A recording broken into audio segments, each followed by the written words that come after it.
본격적인 학습에 앞서 오늘 학습할 내용과 학습 목표를 살펴본 뒤 상단의 학습하기를 클릭하세요.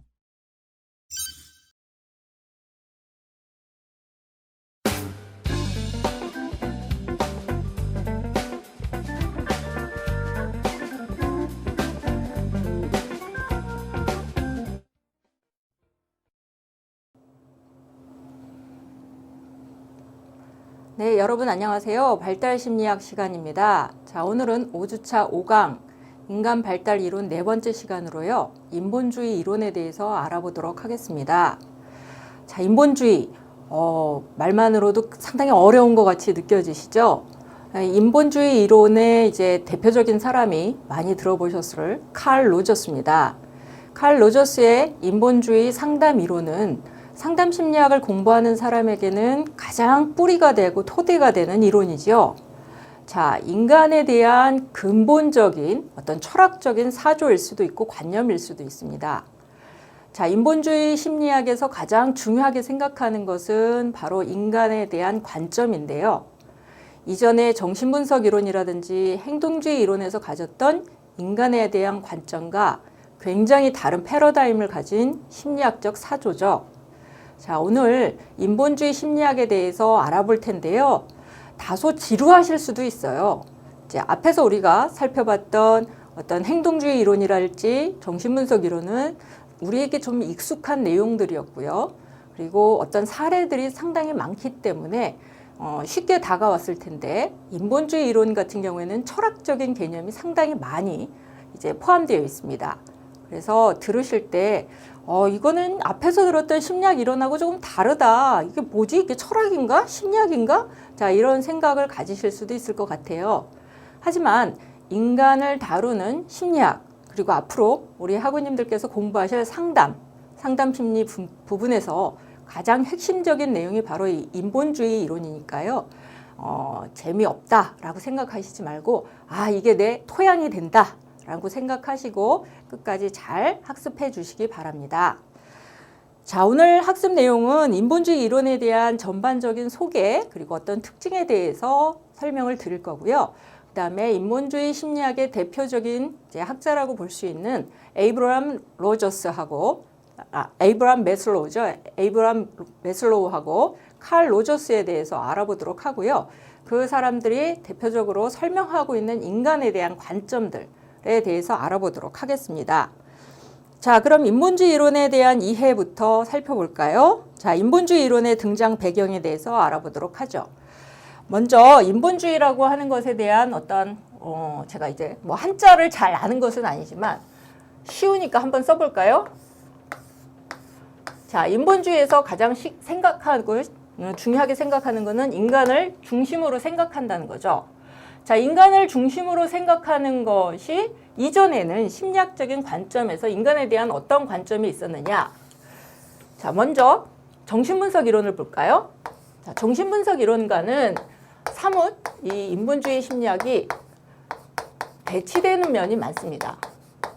자, 정신분석 이론에서는 인간을 어떻게 봤냐면 초기 본능과 어떤 초기 경험과 본능적인 충동을 지나치게 강조한 이러한 점을 정신분석에서 중요하게 생각하고 있었죠. 정신분석에서는 리비도, 기억나시죠? 리비도가 뭐였죠? 성적 충동 에너지. 이건 어디에 있죠? 리비도는 어디 있을까요? 인간의 무의식.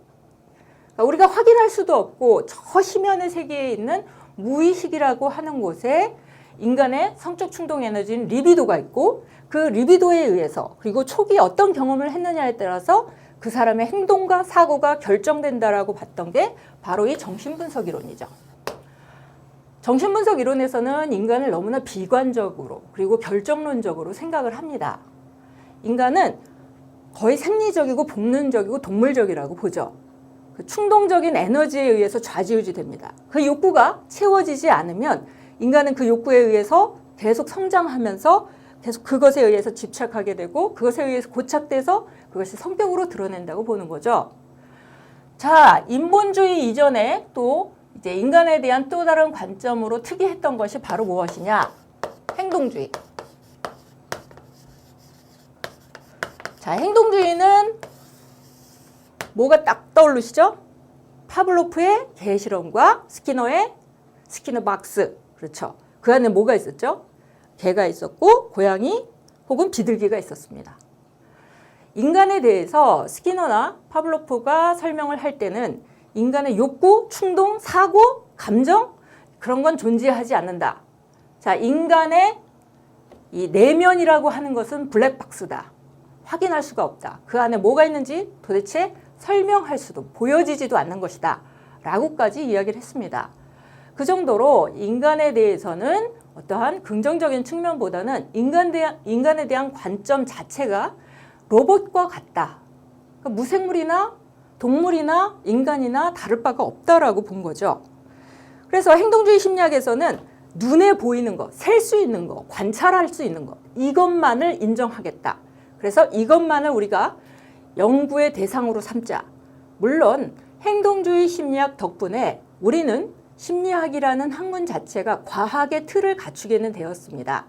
측정할 수도 있게 됐고요. 셀 수 있게 됐고 무엇인가를 분석적으로 사고할 수 있게 된 것이 바로 행동주의의 큰 공헌이라고 볼 수가 있겠죠. 하지만 그러다 보니까 인간을 너무나 환원적으로 자르고 가장 작은 단위로 자르고 눈에 보이는 것만 확인할 수 있고 존재하는 것이다 라고 주장하면서 인간의 사고나 감정을 경시했다, 인정하지 않았다는 거죠. 자, 그런 비판을 가지고 있습니다. 유기체의 어떤 특이한 점, 그 사람이 가지고 있는 경험, 그래서 그것으로 어떠한 이 사람이 가지고 있는 기질, 특성 이런 것이 아우러져서 그 사람의 어떠한 독특한 행동 방향이라든지 의지라든지 신념이라는 것이 만들어질 수 있는데 행동주의에서는 그게 뭐냐? 그걸 어떻게 설명할 거냐? 나한테 보여봐라. 그게 어디 있느냐? 자, 이렇게 얘기하면서 각 개인이 가지고 있는 어떤 개별성이랄지 독특함이라는 것을 인정하지 않았다는 거죠. 자, 정신분석에서도 마찬가지입니다. 좀 전에 설명드린 것처럼 인간의 초기 경험, 어릴 때 아동기까지의 초기 경험이 이 사람을 결정한다. 부모하고 특히 이성의 부모, 동성의 부모와 어떤 관계였느냐 이러한 초기 경험 그리고 본인의 리비도, 욕구를 해소했느냐 해소하지 못했느냐 자, 이것이 이제 무의식에 있는 이러한 욕구들을 이 사람이 어떻게 밖으로 발현을 했고 그것을 부모와의 관계에서 해소를 했느냐에 따라서 인간의 너무나 동물적이고 생리적인 측면만을 강조했다라는 비판이 있죠. 자, 그리고 이러한 것들에 대해서는 거의 인간을 결정론적으로 완전히 정해진 걸로 보는 거죠. 동물적이고 생리적이고 본능적인 걸로. 그래서 비관적인 관점으로 인간을 몰고 갔습니다. 자, 그래서 인본주의에서는 이러한 정신분석에서 말하는 인간에 대한 결정론적이고 비관적인 사고 그리고 인간에 대한 기계론적인 사고 자, 이런 것들에 대해서 비판을 하면서 이러한 것들을 반박하면서 나타난 것이 바로 인간을 중심으로 생각하자라는 거죠. 자, 인본주의에서 가장 중요하게 생각하는 것은 무엇이냐? 인간이 중심이다라는 거죠. 물론 정신분석에서도 인간을 다룹니다. 행동주의에서도 인간을 다루죠. 하지만 행동주의에서 말하는 인간은요. 동물이나 인간이나 그래서 행동주의 이론에서 인간이라고 설명하지 않고 유기체라고 설명합니다. 생명이 있는 모든 생명체들, 즉 동물이나 사람이나 별반 다르지 않다라고 보는 거죠. 그래서 행동주의에서는 인간의 독특함, 인간 중심이라고는 볼 수가 없습니다. 자, 정신분석에서도 인간을 다루죠. 하지만 인간을 정말 그 인간이 가지고 있는 그 자체 의지를 다루느냐 그게 아니라 그 인간이 가지고 있는 무의식, 욕구, 충동 자, 이런 것을 중심으로 다루죠. 인본주의는 이것에서도 벗어나고 이것에서도 벗어나서 인간을 중심으로 본다.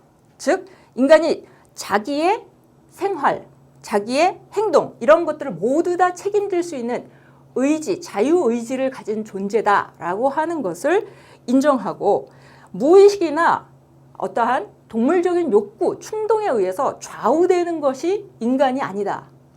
인간은 외부 자극에 의해서도 좌우되는 것이 아니다. 행동주의에서 말하는 것처럼 정신분석에서 말하는 것처럼 그렇게 좌우되는 게 아니다라고 주장을 하는 거죠. 그러면서 인간은 자기 의지, 자유의지를 가지고 이것을 통해서 노력하면 얼마든지 창조적으로 인간의 의지에 따라서 변화할 수 있다라고 주장을 하는 것입니다. 그래서 인간의 어떤 긍정적인 측면, 핵심적인 측면, 내부의 힘을 믿겠다. 그 사람이 가지고 있는, 한 인간이 가지고 있는 성장 가능성, 잠재력, 역량, 이것을 믿는다면 믿는 대로 그 사람이 이루어질 수 있다라고 이제 생각하는 거죠. 그래서 이 관점에서 보면 정신분석이나 행동주의보다는 다소 지루하고 덜 과학적으로 보일 수는 있지만 상당히 인간에 대한 관점이라는 면에서 봤을 때 패러다임 자체가 완전히 바뀌었습니다. 인간을 기계론적이거나 아니면 인간을 확인할 수 없는 비관적인 존재로 보는 것이 아니라 긍정적이고 희망적인 측면으로 인간의 관점이 바뀐 것이죠. 자, 그래서 이러한 인본주의, 인간을 다루는 관점, 인본주의 이론에 의하면 인간은 자신의 행동, 사고, 정서, 이거를 조직하는 역동적인 성격 구조를 가지고 있다고 봤습니다. 어디서 많이 들어보셨죠? 역동적인 성격 구조, 어디서 들어보셨어요? 우리 앞에서 배웠습니다. 역동적 성격, 바로 정신분석에서 말하는 거죠. 여기서 성격의 구조 우리 세 가지 배웠습니다. 정신분석에서요. 뭐요? 이드, 에고, 슈퍼에고. 그렇죠? 이게 성격의 구조입니다. 이 세 개가 무엇에 더 치중했느냐에 따라서 그 사람의 성격이 결정된다. 그래서 이 세 가지가 역동적으로 그 사람을 성격을 좌우하고 영향을 줄 수 있다라고 보는 게 정신분석에서 말하는 인간의 역동적인 성격 구조입니다. 인본주의에서도 인간의 성격에 대해서 역동적이다라고 표현을 합니다. 하지만 여기서 말하는 이드, 에고, 슈퍼에고는 어디에 존재합니까? 어디에 있었죠? 무의식에 있었죠. 무의식에 있었습니다.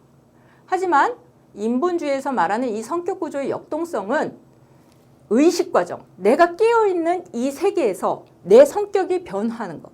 내가 정말 너무 동물적이구나. 내가 너무 내 욕심만 차리고 있구나. 내가 너무 내 생각만 하고 있구나. 라고 깨닫고 정신 차리고 의식하고 인식하고 있는 이 세계에서의 나타나는 의식 과정으로 이 인본주의에서는 인간의 역동적 성격 구조를 설명을 하고 있다는 거죠. 자, 그래서 보면요. 에세이 같은 느낌이 들어요. 인본주의는요.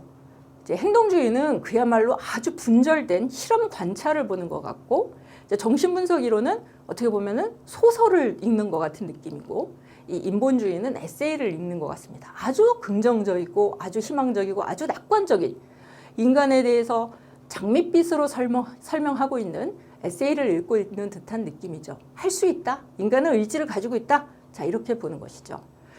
어떻게 보면 상담이라는 것 자체의 관점이 인간을 바라볼 때 무조건적인 수용, 공감, 이해, 조화, 일치. 자, 이러한 우리 상담자가 갖춰야 되는 어떠한 전문적인 역량, 인간적인 역량의 개념들이 이 인본주의에서 바로 출발을 했다라고 볼 수가 있겠죠. 상담자는요, 인간에 대해서 긍정적인 관점을 가지고 있어야 한다고 봅니다. 그래야 그 사람이 변화하는 것을 기다려줄 수 있고, 내담자가 의지를 가지고 자기가 스스로 변화를 일으킬 수 있다라고 지지하고 조력할 때 내담자가 변할 수 있다. 그게 바로 상담의 과정이다라고 하는 활동을 수행할 수가 있다는 거죠. 자, 그러면 인본주의 이론의 등장 배경을 설명을 드렸는데요. 인본주의 이론의 특징에 대해서 좀 살펴보도록 하겠습니다. 자, 인본주의 이론의 특징은 앞에서도 설명드렸던 거를 좀 요약 정리를 해드리면, 이제 어떤 정신분석에서 말하는 심리성적 에너지, 즉 성충동을 강조한 것에 반해서 이 인본주의에서는요, 인간의 자아 실현에 대한 욕구를 강조했습니다. 정신분석 이론에서는 무의식에서 이제 인간의 기관별로, 입으로, 항문으로, 남근으로 이 욕구가 막 움직이죠. 그래서 그 욕구들이 모여있는 것을 무엇이라고 부른다고요? 성감대라고 부른다고 말씀을 드렸었습니다. 그렇죠? 그래서 이 성적 충동 에너지를 해소하고자 하는 욕구를 인간이 가지고 있다라고 강조를 했었습니다. 인본주의에서는 인간이 욕구를 가지고 있다고 가정을 하죠. 한데 그 욕구는 무엇이냐? 이 인간이 가지고 있는 그 자신이 가지고 있는 자아 실현을 하고 싶은 욕구, 이것을 강조하고 있다는 거죠. 그래서 인간이 어떠한 행동을 하는 근본적인 이유, 원동력, 힘, 그것이 바로 뭐냐? 자아 실현의 욕구라는 겁니다.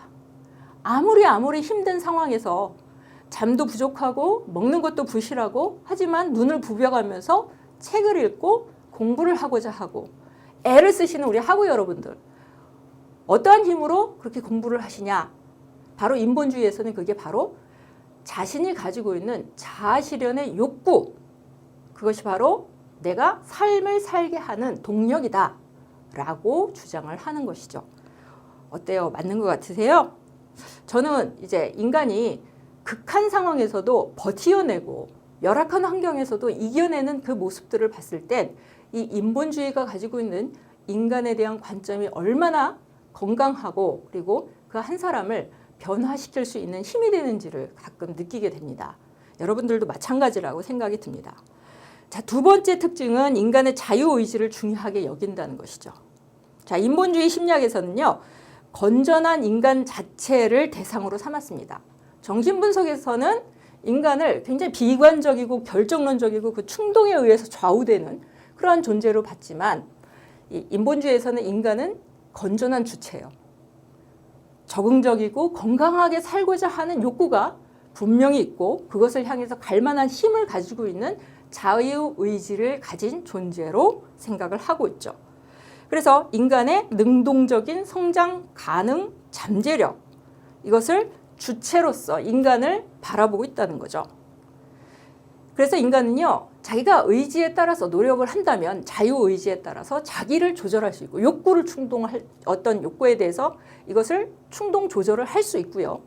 그 다음에 자기 통제를 할 수 있고 자기 선택, 즉 내가 이 방향으로 이 유혹에 굴복할 것이냐 아니면 정말 이것을 이겨내고 내가 이 방향으로 가서 비록 현실이 힘들다고 할지라도 결국은 내가 이루고자 하는 저 높은 뜻을 이룩할 것이냐 라고 하는 것을 결정할 수 있고 선택할 수 있는 의지를 가진 주체다라고 보는 것이죠.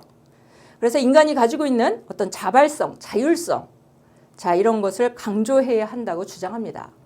그래서 인본주의 심리학을 반영을 한 인본주의 상담 이론에서 보면요, 내담자 중심 치료를 실시합니다. 그러니까 비지시적이죠. 정신분석 이론에서는 물론 상담 이론 자체가 내담자가 스스로 문제를 해결할 수 있다라고 하는 것을 가정하고 있는데 이것 자체의 가정이 인본주의에서 출발을 했고요.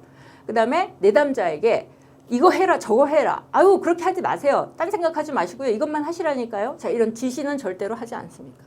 질문을 하죠. 무엇이 느껴지느냐, 당신이 그렇게 했을 때 당신은 어떤 생각을 했느냐, 그래서 어떻게 하고 싶으냐. 자, 질문을 하고 그것을 보고선 바람직한 방향을 내담자가 스스로 선택하고 자기 방향을 정해서 스스로 뚜벅뚜벅 걸어갈 수 있도록 옆에서 조력하고 들어주고 내담자의 이야기를 들어주고 내담자가 현실에 직면할 수 있도록 질문을 던져주는 그러한 역할을 강조하는 것이 바로 인본주의 상담 이론이고요. 이 상담 이론의 가장 기본적인 토대가 바로 이 인본주의 심리학에서 말하는 자유의지, 자율성, 자발성, 내담자는 스스로 자율적으로 얼마든지 결정할 수 있다라고 주장하는 것이죠.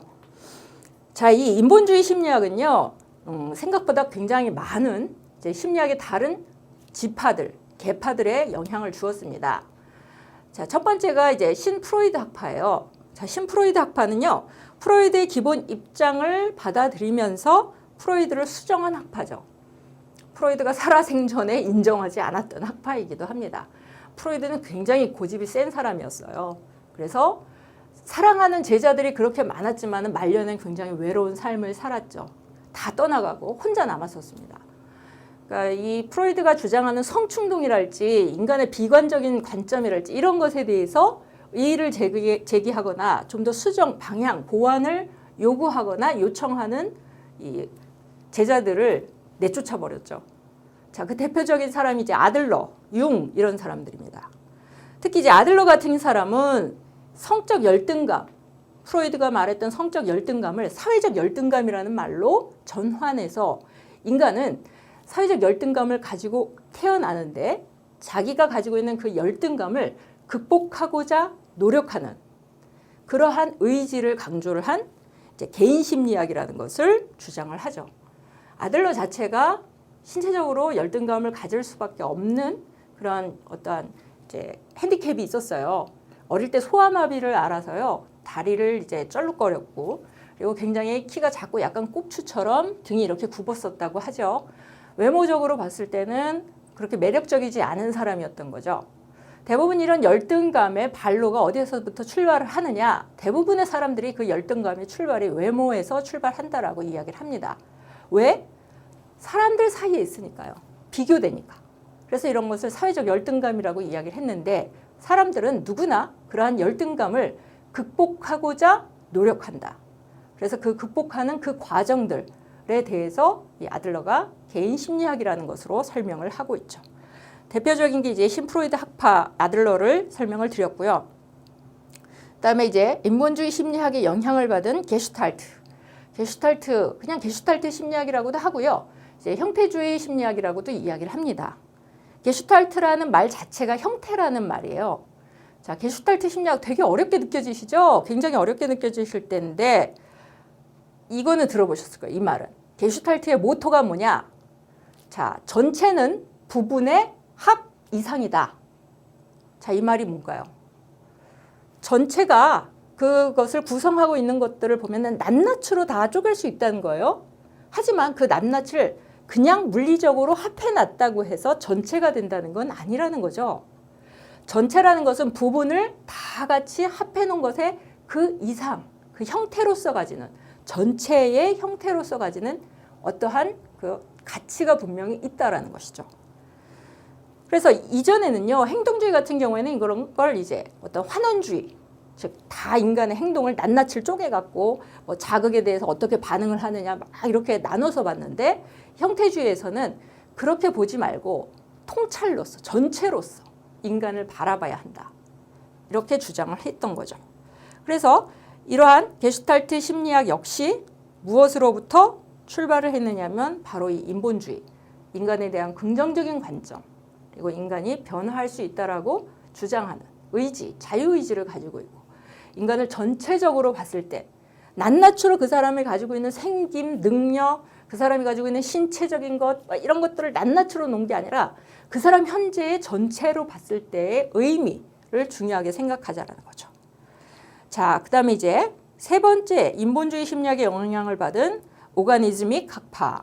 말이 굉장히 어렵습니다. 이게 바로 뭐냐면 개개인이 가지고 있는 역시 이제 게슈탈트 학파하고 유사한데 개개인이 가지고 있는 전인적인 의, 그러니까 이 사람이 전체로서 하나의 전체적인 인간으로서 가지고 있는 이 의의를 강조한다는 거죠. 자, 그다음에 이제 실존주의 심리학자. 실존주의 심리학자는 어떻게 보면 이제 철학적인 관점을 가지고 있는 심리학자들입니다. 자, 실존주의는 실존이란 말 자체를 한번 볼까요? 실존이란 말은 현실의 존재를 의미하는 거죠. 현재, 지금, 현실. 그 자체, 존재하고 있는 그 자체를 말합니다. 그게 무슨 말인가요? 자, 제가 한 비근한 사례를 하나 말씀을 드릴게요. 자, 페이퍼 나이프라는 게 있죠. 페이퍼 나이프가 뭐 이렇게 약간 칼처럼 이렇게 날렵하게 생겼는데 보통 이제 편지, 이제 각대봉투라고 하는 거 있죠. 자, 이런 것을 탁 해갖고 싹 잘라내는. 자, 이러한 역할을 하는 게 이제 페이퍼 나이프인데요. 자, 페이퍼 나이프를 보면은 굉장히 종류가 다양해요. 나무로 만든 것도 있어요. 나무를 아주 얇게 깎아서 만든 것도 있고요. 그다음에 철로 만들어요. 쇠로 만든 것도 있고요. 그다음에 뭐 알루미늄, 스테인레스 뭐 다양한 재질로 이제 만든 게 있고요. 그다음에 어떤 경우에는 뭐 정말 칼처럼 정말 아주 날렵하고 이제 뾰족하게 만든 것도 있고요. 어떤 경우에는 이렇게 넓적하게 얇고 넓적하게 만든 것도 있어요. 자, 이렇게 모양도 제각각이고 재질도 다 제각각이지만 자, 이것들이 재료가 다르다고 해서 혹은 생긴 모양이 다르다고 해서 이걸 우리가 다른 말로 부르나요? 그렇지 않죠. 다 똑같은 이름, 페이퍼 나이프라고 부르죠. 자, 그게 바로 실존이라는 겁니다. 그것이 가지고 있는 어떠한 재질, 형상 이런 것과 상관없이 무관하게 현실에 존재하고 있는 그 자체의 의미. 자, 이것이 바로 그 개개인의 존재. 그 사람이 가지고 있는 구체적인 현실 속에서의 다양함. 자, 이것을 인정하는 것이 바로 실존주의 심리학이라는 거죠. 역시 이 실존주의 심리학 역시 인본주의의 영향을 받은 아주 이제 그 이후에 등장한 심리학 학파라고 볼 수가 있습니다. 자, 여기까지가 인본주의 이론의 특징에 대한 설명이었습니다. 자, 그러면 우리 인본주의 심리학자 대표적인 두 사람, 매슬로우하고 로저스. 자, 우리 각각의 학자들의 이론들, 대표적인 개념들, 자, 특징들, 자, 이런 것들을 한번 살펴보기로 하겠습니다. 네, 우리 인본주의 심리학자의 대표적인 매슬로우에 대해서 이제 알아보도록 하고, 매슬로우의 어떤 위계설, 욕구 위계설에 대해서 살펴보도록 하겠습니다. 자, 에이브럼 매슬로우.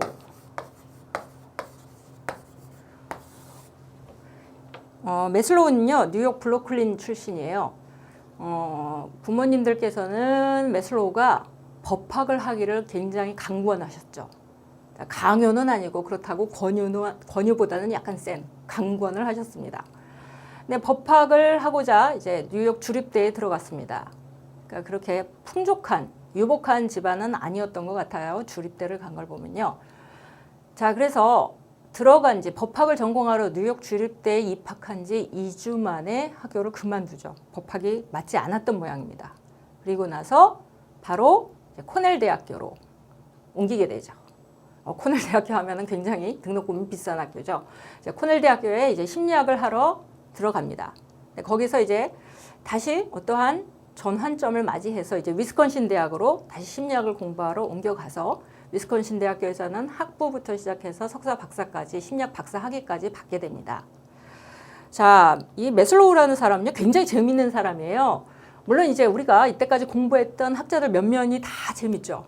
프로이드도 마찬가지고, 피아제도 마찬가지고요, 에릭슨도 마찬가지고요. 다들 자기의 어떠한 경험, 그 사람이 가지고 있는 배경에 의해서 어떤 그런 학문적인 영역이 만들어지지 않았을까라고 이제 유추하게 하는데, 이 매슬로우라는 사람은 처음에는요, 위스콘신에서 공부하면서 톤다이크하고 할로우라는 사람의 영향을 굉장히 크게 받았습니다. 이 사람들한테 굉장히 혹독한 훈련을 받았죠. 할로우라는 사람은 들어보셨을 거예요. 이 사람은 어떤 사람이냐면요, 이제 원숭이가 어떠한 어미를 더 좋아하느냐를 연구한 사람이죠. 그래서 애착에 대한 개념을 연구를 한 사람인데, 할로우 실험이 이런 거죠.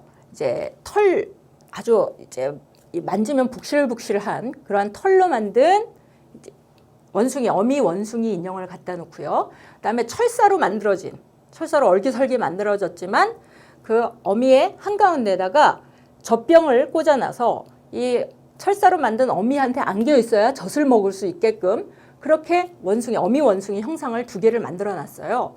자, 이렇게 했을 때 아기 원숭이가 과연 어떤 어미 원숭이를 선택할 것이냐. 자, 이것을 실험을 했죠. 그랬더니 그 원숭이가 선택한 것은 털이 북실북실하고 안락한 어미 원숭이 인형의 품에 안겨서 철사 원숭이 쪽으로 고개를 내밀어서 젖을 먹더라는 거죠. 자, 그만큼 이러한 스킨십이나 애착 행동이라는 것이 굉장히 중요하다라는 겁니다. 동물이나 인간에게요. 자, 이것이 바로 할로우라는 사람이 이제 연구를 한 이제 애착 실험인데요. 이 할로우하고 톤다이크라고 하는 행동주의 심리학자의 영향을 받아서 이 매슬로우는 그 밑에서 실험 심리학의 혹독한 훈련을 받았어요. 그래서 분 단위로 자르고 행동을 자르고 어떠한 영향에 의해서 변화하고, 자, 이런 것을 연구를 했었죠. 사실 이 매슬로우의 가장 심리학적인 어떤 연구의 방향에 꿈을 심어준 사람은 사실 왓슨입니다. 왓슨. 어디서 들어보셨죠? 왓슨 들어봤는데 어디에서 들어보셨죠? 행동주의에서 들어보셨죠. 자, 행동주의 심리학이라는 말 자체를 사람들한테, 학자들에게 다 이렇게 이 미국 심리학회에서 선언을 하고 행동주의 심리학에 굉장히 중요한 영향력을 미친 이 왓슨이라는 사람의 이 행동주의 심리학의 영향을 받아서 절대적으로 믿었어요. 신봉했었죠.